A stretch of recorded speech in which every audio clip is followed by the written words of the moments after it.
NASA astronaut Terry Virts has been to space before, but he's about to fly to the International Space Station for a nearly 6-month stay on the orbiting outpost at the end of the month.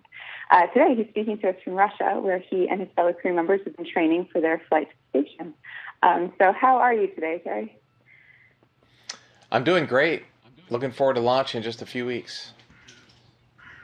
Great. So what do you expect to be different about this trip to the space station as opposed to your last? Well, the big difference is the length of time. On a space shuttle flight, it was like we were going on a business trip. It was 2 weeks. We hit the ground running from launch to landing. It was a sprint, and the learning curve was still going up. You still hadn't learned how to really live in space, how to move around in space, how to be efficient.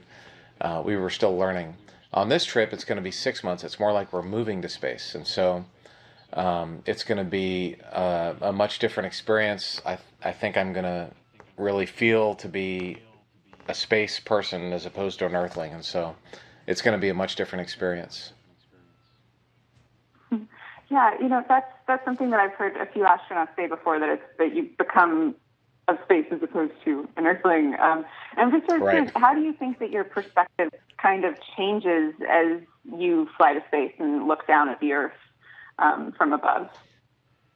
The first time on my first flight, I remember looking down thinking it's like you're up in heaven looking down on creation. It was an amazing perspective. Unfortunately, I didn't have enough time to do that. We were just so busy during my space shuttle flight. So I'm looking forward to that, and we'll see how my perspective changes.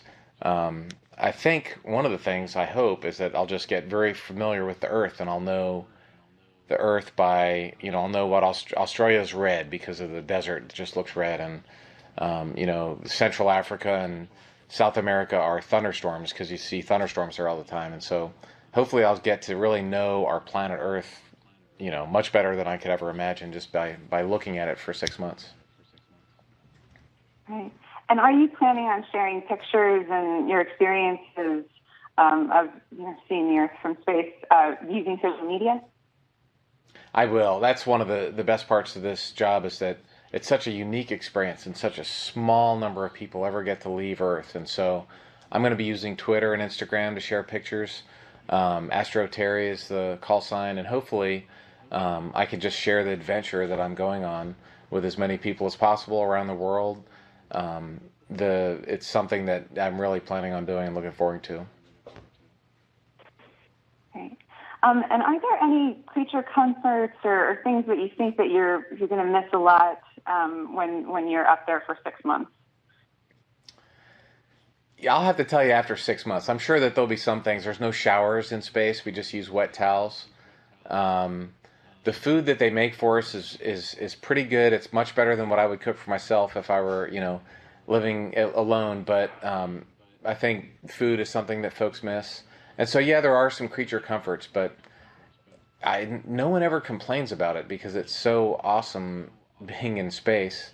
And and to be honest, they take pretty good care of us. So I'm sure there'll be some things that I miss, pizza. But for the most part, it's well worth missing out on those few things for the experience that you get. Great. And I'm sorry for the somber question at this exciting time for you about when you're about to fly, but it's been a pretty tough week for private spaceflight, and I think spaceflight in general, with the Antares rocket accident and the tragic loss of life during Virgin Galactic's Spaceship Two crash. And as an astronaut, as someone that takes serious risks to fly to space and to do your job, what has your reaction been to this difficult week? It's been a tough week. If I didn't think the risks were worth it, I certainly wouldn't be doing this. But it is a great thing that we're doing with the space station and exploration. These are just the first steps towards exploring the solar system. And I do think the risk is worth it. At NASA, as you said, we did have the orbital resupply ship accident. Most importantly, no one was injured there. Unfortunately, at the Spaceship Two did have the loss of life, which was pretty tough. Going into space is a tough thing to do. You've got to accelerate yourself to over 17,000 miles an hour, and to do that requires rockets that are burning at very high temperatures and pressures. And so we all know that it's not easy to do that.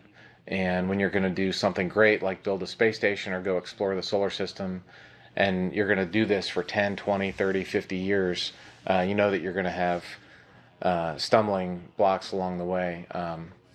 This is not something that is going to stop or slow down the space station. We have other vehicles that can bring cargo. In fact, we've already launched one last week. And so it was tough, but it's a risk that we know that's there, and it's something that we're going to press forward with. Space.com.